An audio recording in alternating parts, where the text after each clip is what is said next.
Hey guys, Chuck House of Mopar. What's going on? I got a shorty here for you. Maybe you do care or not what I've been doing. I got a project coming up and it's going to involve some metal work. So I've switched from being a woodworking guy to metal, I guess. I don't know. Wood butcher to a metal butcher. So I took and got my old bandsaw, threw some wheels on it so I can move it. Got a sheet metal blade there. This old guy's ready to go. I watch Fitzee's Fabrications on YouTube. He's a guy out of Nova Scotia.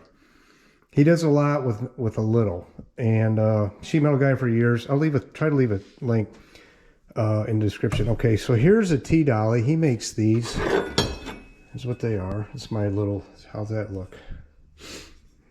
Ugly. I'll show you about that.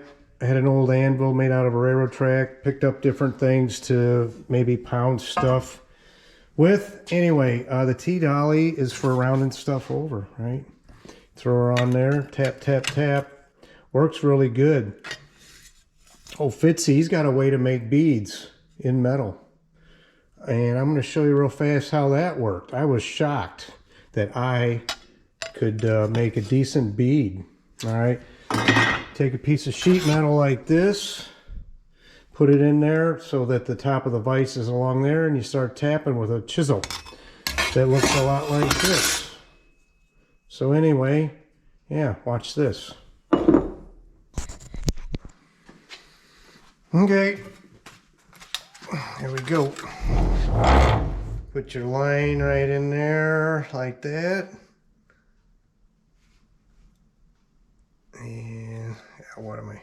So this is like be a bead in a floor pan. You don't have a bead roller. There we go. All right, here we go. Where's my hammer thing?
How cool is that? Now you can get it a lot better.